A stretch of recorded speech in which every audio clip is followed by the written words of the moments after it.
నీవు అన్ని విషయములలో వర్ధిల్లిన ప్రకారము ఆత్మలో వర్ధిల్లమని. అవును, మనం అన్ని విషయాల్లో శారీరకంగా శక్తిని పొందుకొని ప్రతిదీ మనకు అనుకూలంగా జరిగించుకొని మనం వర్ధిల్లుతూ ఉంటాం. అలాగే అంతకంటే ముఖ్యంగా ఆత్మలో వర్ధిల్లాలి. అది దేవునికి సంతోషం. అలాగున వర్ధిల్లడానికి, అలాగున ఆత్మీయంగా ఎదగడానికి దేవుడు మనకు ప్రతి దినము అవకాశమును అనుగ్రహిస్తున్నాడు. అందును బట్టి దేవాది దేవుణ్ణి ఎంతగానో మహిమపరుస్తూ ఉన్నాను. ఈ ఉదయకాల సమయంలో ఏర్పరచబడిన వాక్య భాగాన్ని మనం చదువుకుందాము. ఇర్మియా గ్రంథము 2వ అధ్యాయము 31, 32 వచనాలు గల వాక్య భాగాన్ని ఆంటీ చదివారు. మరలా మరొకసారి చదువుకొని ఆ వాక్య లేఖనాలను మనము ధ్యానించుకుందాం. చూడండి. ఈ తరము వారలారా, యెహోవా సెలవిచ్చు మాట లక్ష్య పెట్టుడి. ఈ తరము వారలారా, ఎప్పుడు రాయబడింది వాక్యము? ఏ తరానికి చెప్తున్నాడు? ఈ తరానికేనా? కానీ ఇది ఎప్పుడు రాయబడింది? కొన్ని వేల సంవత్సరాల క్రితం. మరి ఆ తరానిక, ఈ తరానిక? దేవుని వాక్యము సజీవమైనది. అది ఎప్పటికీ సజీవమైనది. అది ఎప్పటికీ క్రొత్తదే, పాతగిలేది కాదు అది కదా. మన వస్త్రాలు, మన జీవితాలు అన్నీ పాతగిలిపోతాయి, కానీ దేవుని వాక్యము దినదినము క్రొత్తగా, నూతనముగా ఆయన మనకు అనుగ్రహిస్తున్నాడు. ఆ వాక్యమే శరీరధారిగా ఈ లోకానికి వచ్చి మనల్ని అందరినీ సరిచేసి ఆ వాక్యం.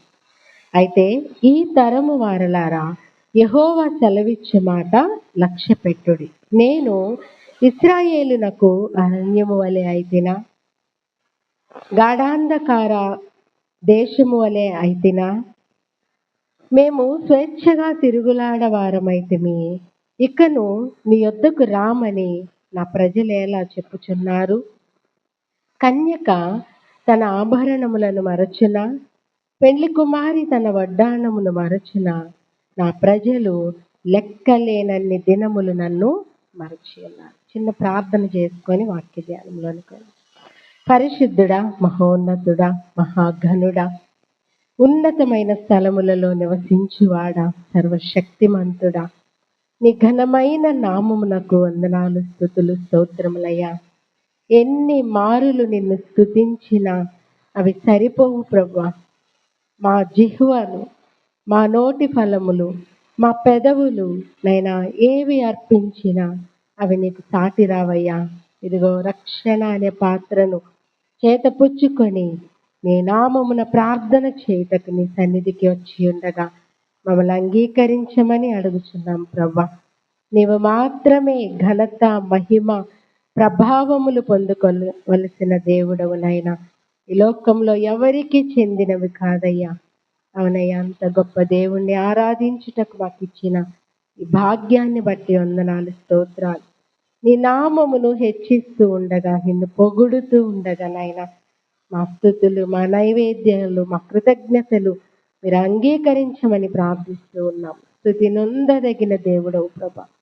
నీ మాటలు మేము ధ్యానిస్తూ ఉండగా నాయన, నీ వాక్కుల చేత మమ్మల్ని అందరినీ దర్శించండి ప్రభా. నీ వాక్కులతో నాయన మమ్మల్ని నింపండి అయ్యా. మా జీవితాలను సరిచేయండి. నీకు ఆయాసకరమైన వాటిని తొలగించండి నైనా. ఇదిగో ఔన్నత్యము కలిగిన గొప్ప దేవుడు అని తెలుసుకొని నిన్ను అంగీకరించే కృపను దయచేయమని నీ నోటి బోరగా వాడబడుచున్న నన్ను బలపరచండి అయ్యా. నేను వట్టిదానిని ప్రభా, ఏ మాత్రము ఎన్నిక లేని దానినయ్యా. జ్ఞాపకం చేసుకొని నీ మహిమతో నన్ను నింపి నీ బోరగా వాడుకొని నీ నామానికి మహిమ తెచ్చుకోమని యేసు క్రీస్తు పరిశుద్ధ నామంలో ప్రార్థించి అడిగి వేడుకొనుచున్నాము తండ్రి. ఆమేన్. చూడండి, చదవబడిన లేఖనాలలో మనం చూస్తే దేవుడు యెహోవా ఇలాగు సెలవిచ్చుచున్నాడు. ఆ మాట లక్ష్య పెట్టండి. నేను ఇశ్రాయేలీనకు ఎలా అయ్యాడంట? అరణ్యము వలె అయితినా? ఇశ్రాయేలునకు నేను అరణ్యము వలె అయితినా, గాఢాంధకార దేశము వలె అయితినా అని అడుగుతున్నాడు. ఒక క్వశ్చన్ అడుగుతున్నాడు ఆయన. ఇశ్రాయేలీలు అరణ్యములో వాళ్ళు నడిచినప్పుడు అరణ్య అనుభవాన్ని వాళ్ళు పొందుకున్నారా? అరణ్యం అంటే ఏంటి? అరణ్యంలో ఏముంటాయి? అరణ్యం ఏమన్నా సాటిస్ఫాక్షన్ కలిగించే ఒక ప్రదేశమా? మంచి అనుకూలంగా ఉండే ప్రదేశమా? కాదు కదా. అరణ్య అనుభవం అంటే అందులో నిరుత్సాహము, ఎవ్వరు లేని ఒంటరితనము కదా. క్రూర మృగాలు నివసించే ప్రదేశము, గురి గమ్యము లేని ఒక ప్రదేశము. అటువంటి ప్రదేశంలో వాళ్ళు అరణ్యములో తిరుగులాడుతూ ఉన్నప్పుడు ఎన్నో అద్భుత కార్యాలు, ఆశ్చర్య కార్యాలు ఇశ్రాయేలీలు ప్రజల పట్ల ఆయన జరిగించాడు. అందుకే అన్య దేశస్థులు ఏమన్నారంటే, ఇశ్రాయేలు నీ భాగ్యం ఎంత గొప్పది, నువ్వు నమ్ముకున్న దేవుని పోలిన వారు ఎవరున్నారు, నీ భాగ్యం ఎంత గొప్పది అంటే నువ్వు నమ్ముకున్న దేవుడు ఎంత గొప్ప దేవుడని పొగిడారు కదా.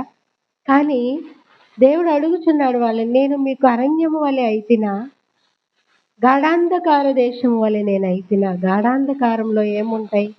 ఏమున్నా కూడా కనిపించవు కదా.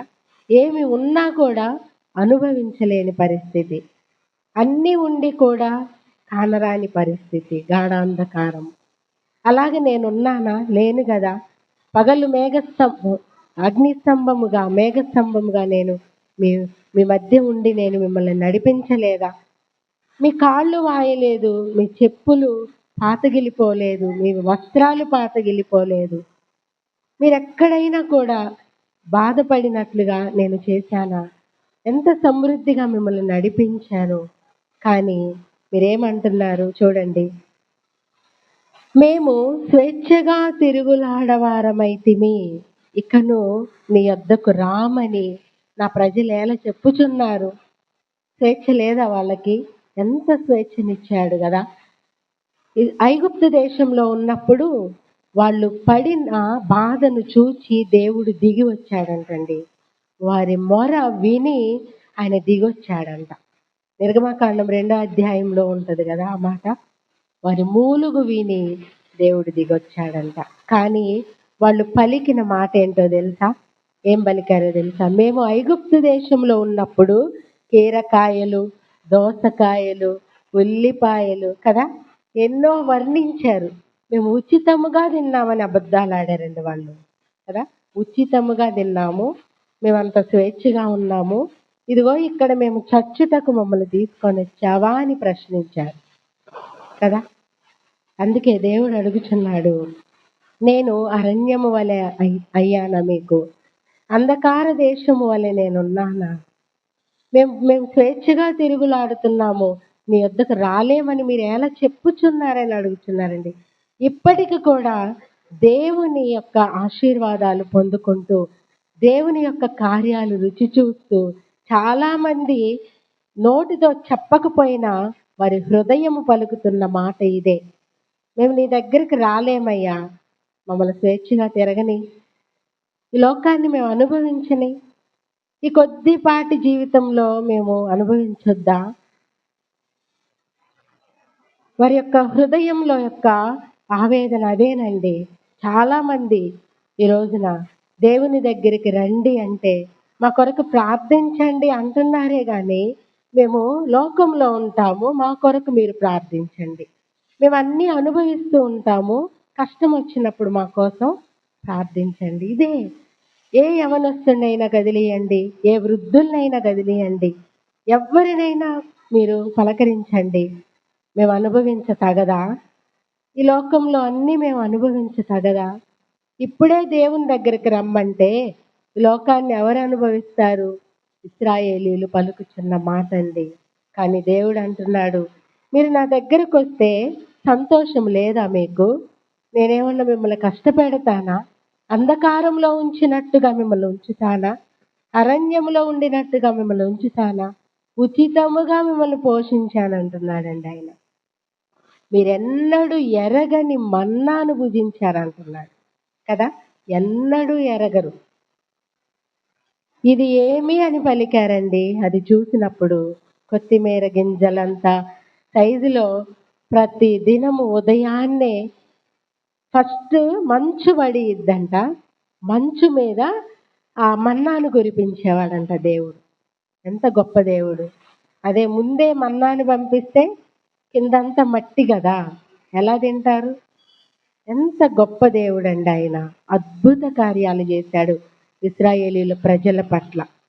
వారు మంచి వాళ్ళని చేయలేదండి, లోబడిన వాళ్ళని, వాళ్ళు ఏమి తెలియదని, వారి హృదయాలోచనలు చెడ్డవి, వాళ్ళకి బాల్యం నుండే వాళ్ళకి అంత జ్ఞానం లేదని దేవుడు తనకు తానే పశ్చాత్తాపపడి వారి కొరకు ప్రేమ కలిగి ఎన్నో గొప్ప కార్యాలు చేశాడు దేవుడు.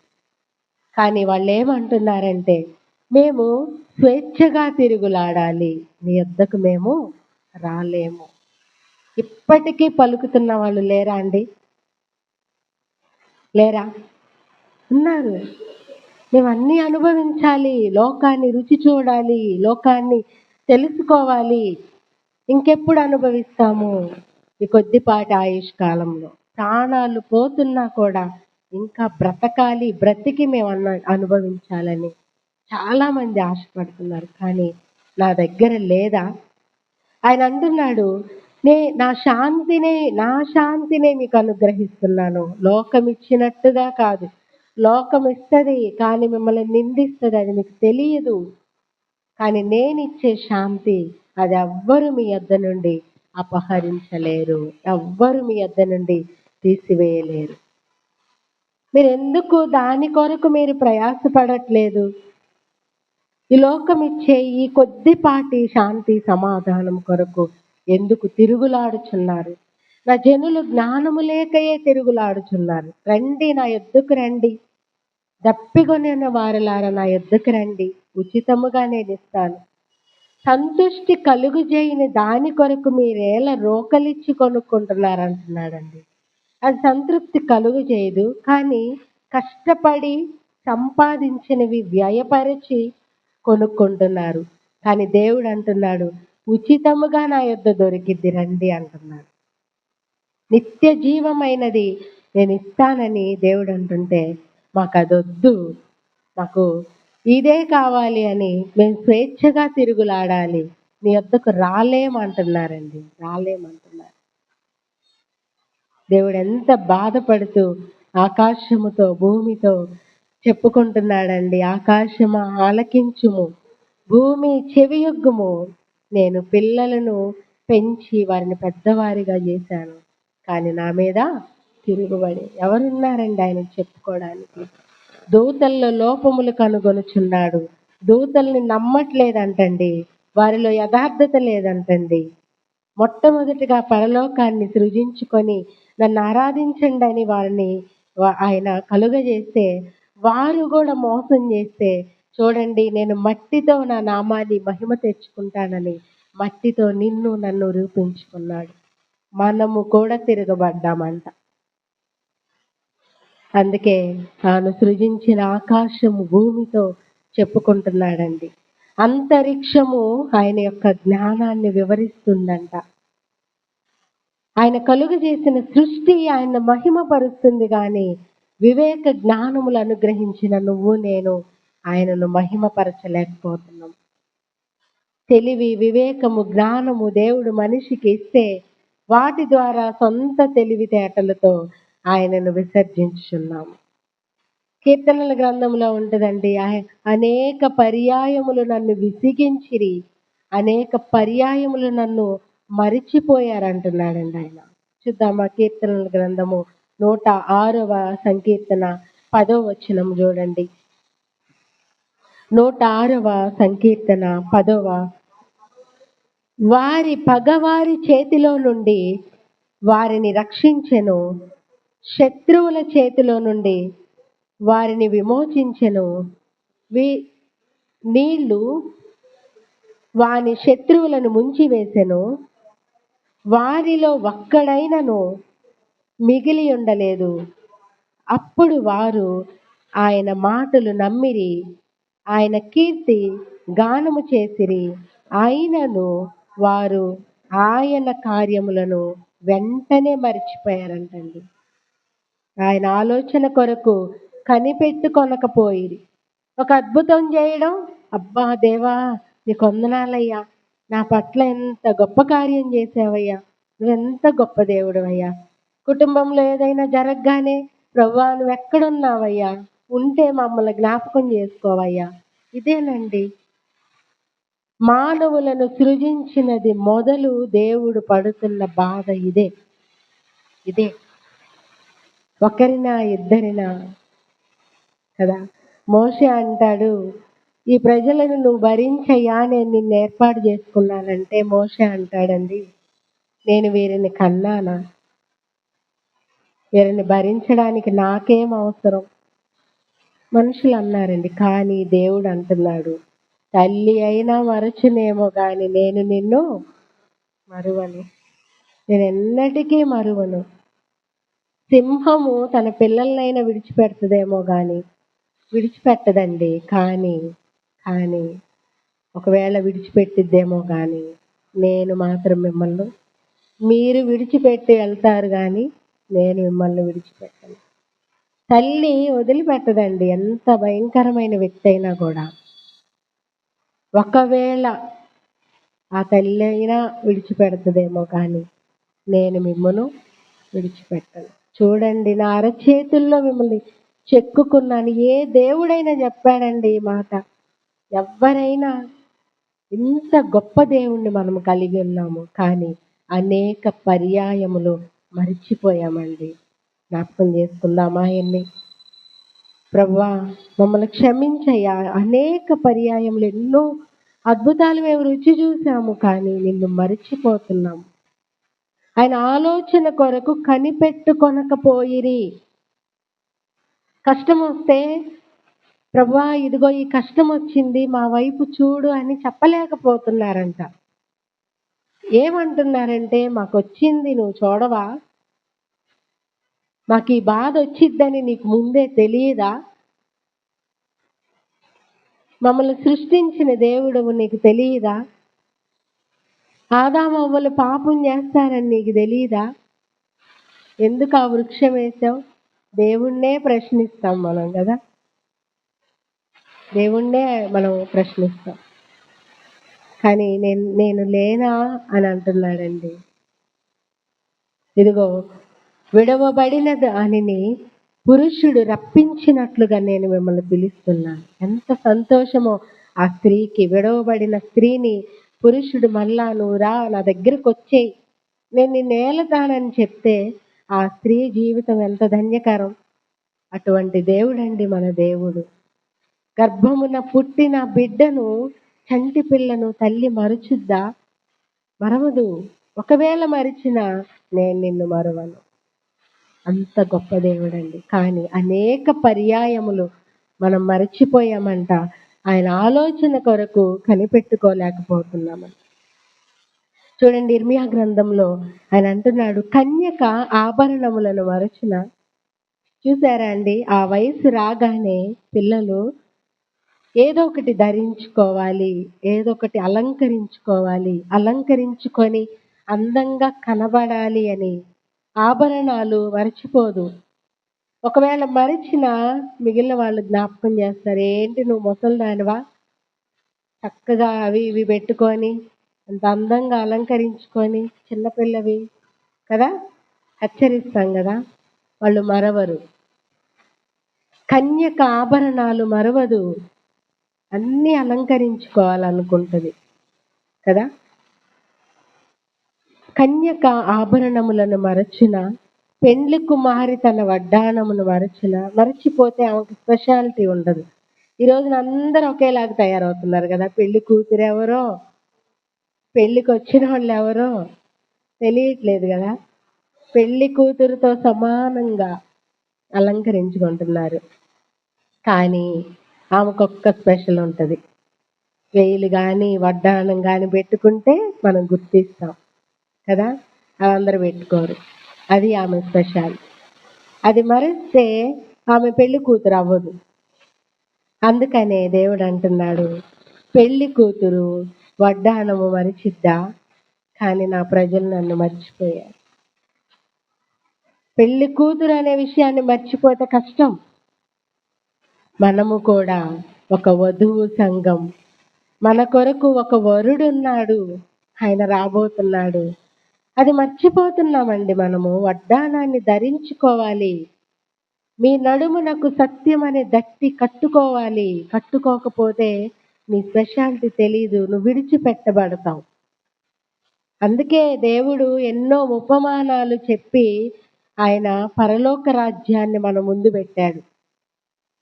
బుద్ధి కలిగిన కన్యకులు, బుద్ధి లేని కన్యకులు. ఎందుకు కన్యకలను ఎందుకు పోల్చాడు? ఎందుకే వరుడున్నాడు, వరుడు కోసం ఎదురు చూసేది కన్యక, పెండ్లి కుమార్తె. ఖచ్చితంగా వరుడు కావాలి. ఆయన తీసుకెళ్లాలంటే నువ్వు స్పెషల్గా కనబడాలి. నువ్వు నచ్చకపోతే వదిలేస్తాడని. మరి నీ క్రియల వలన నువ్వు పెండ్లి కుమార్తెగా నువ్వు అలంకరించబడకపోతే విడిచిపెట్టబడతావు. విడిచిపెట్టబడలేదా కన్యకులు? సిద్ధంగా అలంకరించుకొని సిద్ధపడి లేకపోతే వచ్చారు అనేక పర్యాయాలు వచ్చారు, కానీ సిద్ధంగా లేరు, మరలా వెనక్కి వెళ్ళారు. ఈరోజు నా పరిస్థితుల్లో మనం ఉంటే మన వరుడు మనల్ని తీసుకెళ్తాడండి? తీసుకెళ్ళడు కదా. చూడండి, పెండ్లి కుమార్తె వడ్డాణాన్ని మరచిద్దా, కానీ నా ప్రజలు నన్ను అనేక పర్యాయాలు మరచిపోయారంటున్నాడండి దేవుడు. చూడండి, వరుడెవరో మనకి తెలుసు, మనల్ని తీసుకెళ్తాడని తెలుసు, కానీ సిద్ధపడట్లేదు కదా. తీతు పత్రికలో అపోస్తులుడైన పౌలు రాస్తాడు చూడండి, 1వ అధ్యాయము 16వ వచనంలో. తిమోతి పత్రిక పక్కనే ఉంటది, 1:16. దేవుని ఎరుగుదమని వారు చెప్పుకొందురు గాని అసహ్యులను, అవిధేయులను, ప్రతి సత్కార్యము విషయము భ్రష్టులనై ఉండి తమ క్రియల వలన క్రియల వలన ఏం క్రియలవి? సత్క్రియలు లేవు. అసహ్యమైన కార్యాలు చేస్తూ మాకు దేవుడు తెలుసు, మా వరుడెవరో మాకు తెలుసు, పరలోకం అంటే మాకు తెలుసు, మేము వెళ్తాం పరలోకానికి, ఎందుకంటే ప్రతిరోజు మేము ప్రార్థనకి వెళ్తున్నాం, ప్రతిరోజు మేము ఆయనను స్తుతిస్తున్నాం, ప్రతిరోజు ప్రతి వారము ఆయనకు కానుకలు ఇస్తున్నాం, చర్చిల్లో ప్రతి వస్తువు మీద మా పేరుంటది, మేము అన్ని దేవునికి కృతజ్ఞతార్పణలు ఇస్తున్నాం, దశమ భాగాలు ఇస్తున్నాం, మేము అన్నిటిలో పాల్గొంటున్నాం, కాబట్టి మేము పరలోకానికి వెళ్తాం. కానీ దేవుడు అంటున్నాడు, తమ క్రియల వలన దేవుణ్ణి ఎరగమన్నట్టుగా ఉన్నారు. ఎరుగుదుమని చెప్పుకొందురు గాని అసహ్యులను, అవిధేయులను, ప్రతి సత్కార్యం విషయంలో వాళ్ళు తప్పిపోయి ఏం చేస్తున్నారంట? దేవుణ్ణి వాళ్ళ క్రియల వలన ఎరగము. దేవుడు అంటే వీళ్ళకి దేవుడు తెలుసా అన్నట్టుగా ఉన్నారంట. కానీ నీ హృదయంలో నీ వరుడెవరో నీకు తెలుసు, నీ దేవుడెవరో నీకు తెలుసు, నువ్వు పరలోకానికి వెళ్తావన్న నమ్మకం ఉంది, కానీ నీ క్రియల వలన ఎదుటి వారి దృష్టిలో నువ్వు అలాగ లేవు. మరి మన వరుడు మనల్ని ఎలా తీసుకెళ్తాడండి? నువ్వు వడ్డాణం మర్చిపోయావు, పెళ్లి కుమార్తె అనుకుంటున్నావు, కానీ వడ్డాణాన్ని మర్చిపోయావు. అందుకే అపోస్తులుడైన పౌలు ఎఫెసీ సంఘానికి రాస్తూ, మీరు ఆపద్దినమందు అపవాదిని ఎదిరించినట్లు ఏం చేయాలంట? దేవుడిచ్చి సర్వాంగ కవచాన్ని ధరించుకోవాలి. వాటన్నిటి చేత నువ్వు అలంకరించబడితేనే నువ్వు వరుడితో వెళ్ళగలుగుతావు. అలంకరించుకొని కొన్నిసార్లు మళ్ళా వెనక్కి వెళ్తాం కదా. వాటిని భరించలేక, మొయ్యలేక ప్రభువా నీ యొద్దకు రాలేకపోతున్నాం. ఎందుకంటే మేము స్వేచ్ఛగా ఉండాలి,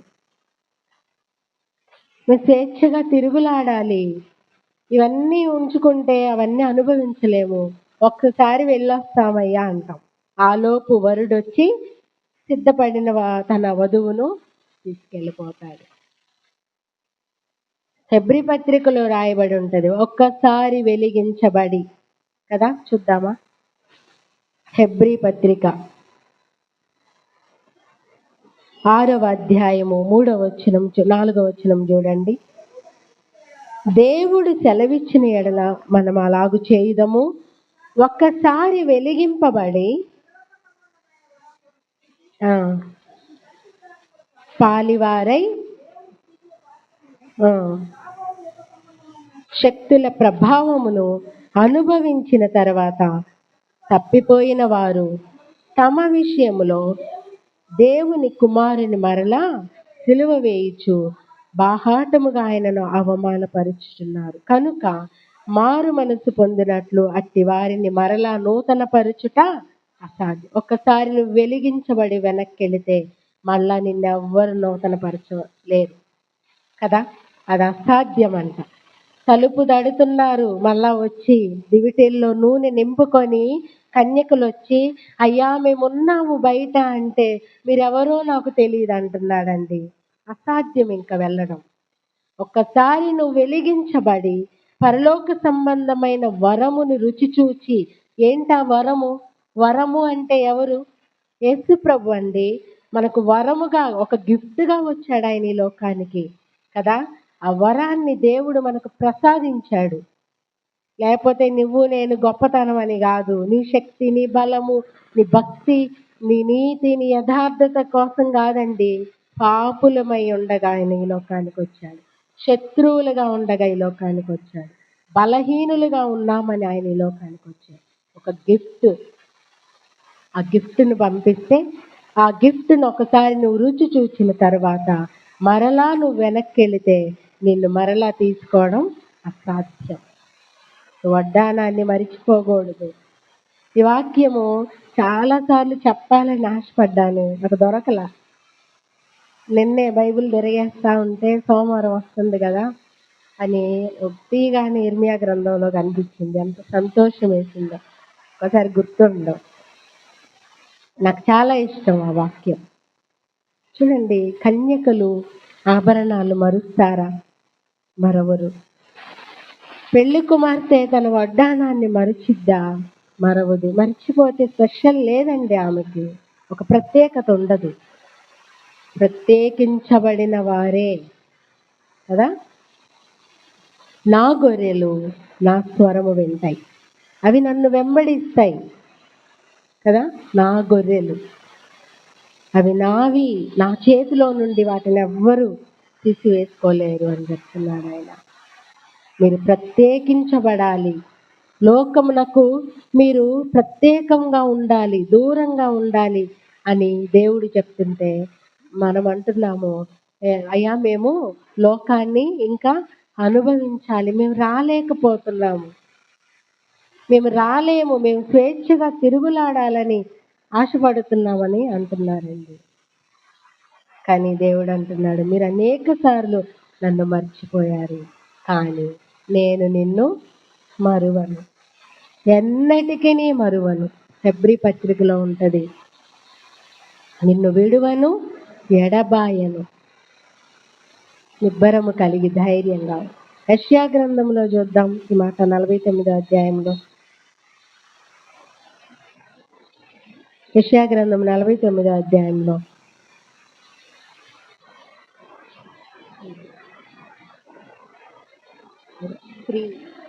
15వ వచనం చూడండి. పైన వచనం చదువుదామా? 14. అయితే సియోను, యెహోవా నన్ను విడిచిపెట్టి ఉన్నాడు, ప్రభువు నన్ను మరచి ఉన్నాడని అనుకొనుచున్నది. మనం అనుకుంటాం, మనం మరిచిపోయామని మనకు తెలియదు. దేవుడే మనల్ని మర్చిపోయాడు అనుకుంటామండి కదా. దేవుడు నన్ను మర్చిపోయాడు, నన్ను విడిచిపెట్టాడు అనుకుంటాం, కానీ నువ్వు విడిచిపెట్టావన్న విషయం నీకు తెలియదు. రోడ్డు మీద నడిచేటప్పుడు తండ్రి పిల్లోడు చేయబట్టుకుంటుంటే వాడేం చేస్తాడు? వదిలించుకొని వాడు పట్టుకుంటాడు కదా. కానీ వాడు పట్టుకుంటే వాడు గబుక్కున వదిలేసి ఏదన్నా చూశాడనుకో, బయట చూసేసి పరిగెత్తుకుంటూ వెళ్ళిపోతాడు. అప్పుడు ఏదో ఒక వెహికల్ వాడికి తగులుతుందని తండ్రి ఏం చేస్తాడు? కాదురా, నువ్వు నన్ను పట్టుకుంటే వదిలేస్తావు, నేను నిన్ను పట్టుకుంటే ఎన్నటికీ వదిలేయవు. నీకేది ఇష్టమో నన్ను అడుగు, నేను ఇప్పిస్తా. కానీ నువ్వు ఇష్టానుసారంగా నువ్వు వెళ్ళావనుకో అపాయంలో పడతాం. మనం అంతే, మనం కూడా దేవుడు మన చెయ్యి పట్టుకుంటున్నాడంటే మనం ఒప్పుకోం. మేము స్వేచ్ఛగా తిరగాలి, మేమే నిన్ను పట్టుకుంటామయ్యా అంటాం కదా. మనం పట్టుకుంటే పరిస్థితి వేరుగా ఉంటుంది. దేవుడు మనల్ని పట్టుకుంటే మనల్ని ఎవ్వరు ఏం చేయలేరు. కానీ మనం వదిలించుకోవడమే మన పని. మమ్మల్ని వదిలేయ్యా కొన్ని రోజులు, కొన్ని అటు తిరిగి వస్తాము, అలా ఇలా వెళ్ళొస్తాము, అన్నీ రుచి చూసి వస్తాము. అవన్నీ చూసి వచ్చాక చక్కగా రిటైర్మెంట్ అయిపోయాక మీ సన్నిధికి వస్తాం. అప్పుడు పళ్ళుండవు, కళ్ళుండవు, శక్తి ఉండదు, ఏముండదు కదా. అందుకే భక్తులు హృదయారణ్యములో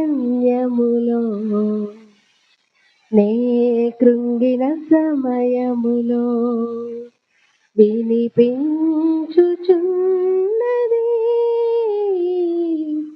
కేక నాకు. అరణ్యంలో తిరుగుతుంటే ఒక కేక వినిపిస్తుంది. నాకు బలము ఉన్నంత వరకు నమ్మలేదు నీ వాక్యము, బలమంతా పోయాక అంత పోయాక నీ దగ్గరికి రావాలని ఉందయ్యా. ఏం ప్రయోజనం? ఏముండదండి, ఏముండదు. మన శక్తి ఉన్నప్పుడే, మనకు జ్ఞానం ఉన్నప్పుడే. నీకు మతి మరుపు వచ్చేస్తుంది, నువ్వు పెద్ద అయితే ఏం చేయలేవు. బలం ఉన్నప్పుడే ఆయన పని జరిగిస్తే ఎంత బాగుంటుంది కదా. కానీ మనము స్వేచ్ఛగా తిరుగులాడాలని అనుకుంటున్నాము, అనుకొని దేవుణ్ణి మర్చిపోతున్నాం. కానీ దేవుడు అంటున్నాడు, నువ్వు మర్చిపోయినా నేను నిన్ను మరువను. చూడు సియోను, దేవుడు నన్ను మర్చిపోయాడని నువ్వు అనుకుంటున్నావు. కింద వచనం చదవండి. చంటి పిల్లను మరచునా, వారైనా మరుచుదురు గాని నేను నిన్ను మరువను. చూడుము చెక్కి ఉన్నాను. ఎస్, అది ఒక స్త్రీ అంట, చెప్పచ్చా టైము?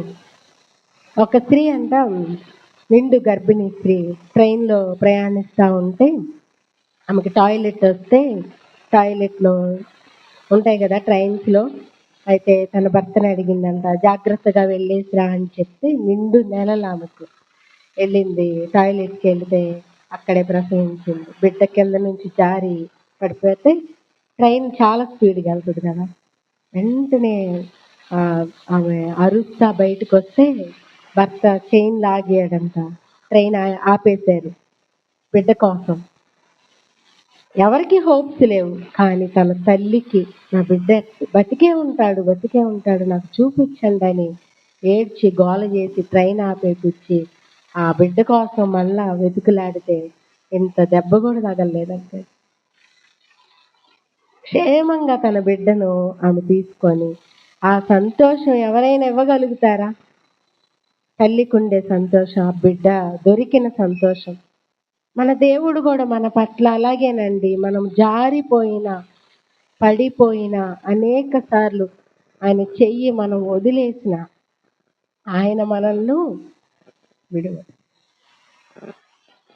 అంత గొప్ప దేవుడండి. మర్చిపోవద్దండి దేవుడిని, దయచేసి ఎవరు విడిచిపెట్టద్దు. ఎందుకు చెప్తానో తెలుసా? ఎన్నోసార్లు ఎన్నో బాధలు వచ్చినా ఆయన మీద ఆధారపడితే నిజంగా, ఎందుకంటే నేను రుచి చూచి చెప్తాను ఎవరికైనా. చాలా మంది తమ ప్రాణాలు దేవుణ్ణి ఎరగకుండానే పోతుంటే, ప్రభు వాళ్ళు ఎక్కడికి వెళ్తారు, మీ సన్నిధికి చేరితే బాగుండు అనిపిస్తుందండి. చనిపోయిన వాళ్ళకి చెప్పడం కష్టం, చెప్పలేము, వాళ్ళకి చెప్పిన ప్రయోజనం ఉండదు. అందుకే దేవుణ్ణి ప్రకటన చేయాలని నాకు ఆశ అండి. అందుకే ఇంటింటికి ఎవరైనా ఆపదల్లో ఉన్నారంటే వాళ్ళ దగ్గరికి వెళ్తాను నేను. నేనేదో మెప్పు తెచ్చుకోవాలని కాదు ప్రభా, వాళ్ళని జ్ఞాపకం చేసుకోవాలకి తెలీదు. మోషే అంటాడు, ప్రభా వాళ్ళని చంపొద్దయ్యా, నన్ను చంపు, జీవ గ్రంథంలో నుండి నా పేరు తుడిచిపెట్టయ్యా, వాళ్ళని కానీ ఇబ్బంది పెడితే నువ్వు అంటాడండి.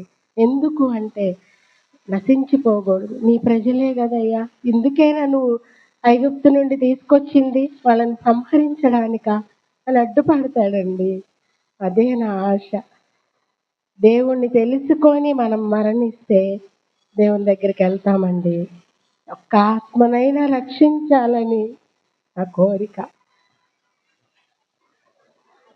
దేవుడు అంటున్నాడు, మీరు నన్ను మరచిపోయారు కానీ నేను నిన్ను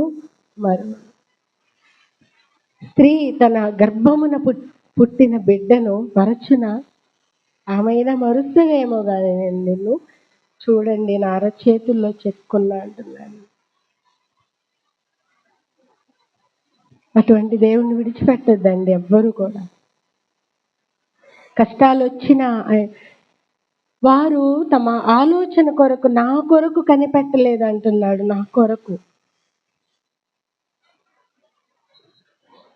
ఏదైనా కష్టం వస్తే, ప్రభా నాకు ఆలోచన పుట్టించయ్యా, నాకు జ్ఞానం ఇవ్వయ్యా, ఎలా చెప్పాలో ఎలా నడుచుకోవాలో బోధించయ్యా అని అడగండి, దేవుణ్ణి ఇస్తాడు ఖచ్చితంగా. శోధన నుండి తప్పించుకునే మార్గాన్ని కూడా ఆయన కలుగజేస్తాడండి. అంత గొప్ప దేవుడు. ఆయన రుచి చూచి వెనక్కి వెళ్ళొద్దు ఎవ్వరు కూడా. ఇంత గొప్ప దేవుణ్ణి మనం కలిగి ఉన్నాం. మీ వంటి దేవుడు ఎవరైనా ఉన్నారా అని బయట అడుగుతారండి. నిజంగా ఎవరు లేరు. ఆపత్కాలంలో నమ్ముకొనదగిన సహాయకుడునని ఎన్నో వాగ్దానాలు ఇచ్చి ఆయన మన పట్ల ఎంత ప్రేమ చూపిస్తున్నాడు. అనేక పర్యాయములు ఆయన్ని విడిచిపెడుతున్నాం మనం. ఆ దేవుణ్ణి ఎవ్వరు విడిచిపెట్టద్దండి. దయచేసి పట్టుకోండి. బూది గంతముల నుండి పిలుచుకొనిన వాడా అని పిలుస్తున్నాడు. బూది గంతముల నుండి మనల్ని చెయ్యి పట్టుకొని పిలిచాడండి ఆయన. మనం జారిపోకూడదని, నశించిపోకూడదని, దూతలకు ఏర్పరిచిన ఆ అపవాదికి, తన అనుచరులకు ఏర్పరిచిన నరకంలోనికి మనం పోకూడదని ఆయన ఈ లోకానికి వచ్చాడు. తన ప్రాణాన్ని ఇచ్చి నిత్య జీవాన్ని మనకు అనుగ్రహించాడు. కానీ అపవాది తనతో పాటు మనల్ని తీసుకెళ్లాలని అది ఎన్నో ప్రయత్నాలు చేసింది. కానీ దేవుడు అంటున్నాడు, నేనున్నాను, భయపడొద్దు. కాబట్టి ఆయన ఎవ్వరూ విడిచిపెట్టద్దండి. మన లోకంతో మనకు అనవసరం అండి. మనం ప్రత్యేకించబడిన బిడ్డలం. మనల్ని దేవుడు ఏర్పాటు చేసుకున్నాడు. మీరు లోకము నుండి ప్రత్యేకించబడిన వారు. అందుకే కదా ఆయన వచ్చినప్పుడంట గొర్రెలను మేకలను వేరు చేస్తాడు. లోకము పుట్టినది మొదలుకొని నా తండ్రి చేత మీరు భరించబడిన వారులారా, రండి, మీకు సిద్ధపరిచిన స్థలాన్ని స్వతంత్రించుకోండి అంటున్నాడు. ప్రత్యేకిస్తాడండి. జల్లెడుతో జల్లిస్తాడు ఆయన. చేట ఉందంట ఆయన చేతిలో. తూర్పారబడతాడు. తాలు గింజలుగా మనం ఉండకూడదు. గట్టి గింజలుగా మనం ఉండాలి. గాలి కొడితే ఎగిరిపోయేలాగున, కష్టం వస్తే జారిపోయేలాగున అలా ఉండొద్దండి. క్రీస్తు అనే బండ మీద స్థిరమైన పునాది వేసుకొని కట్టబడదాం. జీవము కలిగిన సంఘంలో మనం చేర్చబడదాం. దేవుడి కొద్ది మాటలు దీవించి ఆశీర్వదించునుగాక. ఆమేన్. పరిశుద్ధుడా, మహోన్నతుడా, నీ ఘనమైన నామమునకు వందనాలయ్యా, స్తోత్ర. నీ ప్రేమ ఎంత గొప్పది ప్రభా, నువ్వు ఎంత గొప్ప దేవుడు అయ్యా. ఇంత గొప్ప దేవుణ్ణి మేము కలిగి కూడా ఎన్నోసార్లు ప్రభా వెనక్కి వెళ్తున్నామయ్యా. నువ్వంటే ఏంటో మాకు తెలుసు, నీ గొప్పతనం ఏంటో తెలుసు. కానీ లోకాన్ని చూసి, లోకంలో తిరగాలని, లోకాశలు అనుభవించాలని ఎన్నో మార్లు నేను మర్చిపోయి వెళ్తున్నప్పుడు ప్రభా నువ్వు ఎంతగానో బాధపడుతున్నావయ్యా. కన్యక తన ఆభరణములను మరచున, పెండ్లి కుమార్తె తన వడ్డాణమును మరచున, వాళ్ళు మరువరు. కానీ నా ప్రజలు అనేక మారులు నన్ను మరిచిపోయారు అని ఎన్నో మారులు బాధపడుతున్నావు ప్రభా. నువ్వు మరిచిపోయినా నేను విడిచిపెట్టనని వాగ్దానం చేశావయ్యా. ఇదిగో ఈ రోజున నైనా నీ యొక్క గొప్పతనముని మేము తెలుసుకొని ఉన్నాం ప్రభా. అయ్యా ఇదిగో నిన్ను పట్టుకుంటున్నామయ్యా, మమ్మల్ని కనికరించండి అయ్యా. మేము జారిపోకుండానట్లుగా నువ్వు మమ్మల్ని పట్టుకో ప్రభా. నీ చేతితో మమ్మల్ని పట్టుకో ప్రభా. మమ్మల్ని కనికరించమని ప్రార్థిస్తూ ఉన్నా. ఇదిగో ఎన్నడూ ఎరుగని, ఎవ్వరు తెలియని రాజ్యంలోనికి నువ్వు తీసుకెళ్తానని వాగ్దానం చేశాను. అట్టి రాజ్యము కొరకు మేము సిద్ధపడి జీవించుటకు సహాయం చేయమని ప్రార్థిస్తూ యేసుక్రీస్తు పరిశుద్ధ నామంలో ప్రార్థించి అడిగి వేడుకొనుచున్నాము తండ్రి, ఆమేన్. పరలోకమందున్న మా తండ్రి, నీ నామము పరిశుద్ధపరచబడును గాక. నీ రాజ్యము మాకొచ్చును గాక. నీ చిత్తము పరలోకమందు నెరవేరుచున్నట్లు భూమి అందును నెరవేరును గాక. మన దినాహారం నేడు మాకు దయచేయి. మా రుణస్థులను మేము క్షమించిన ప్రకారము మా రుణములను క్షమించు. మమ్మల్ని శోధనలోకి తేక కీడు నుండి తప్పించు.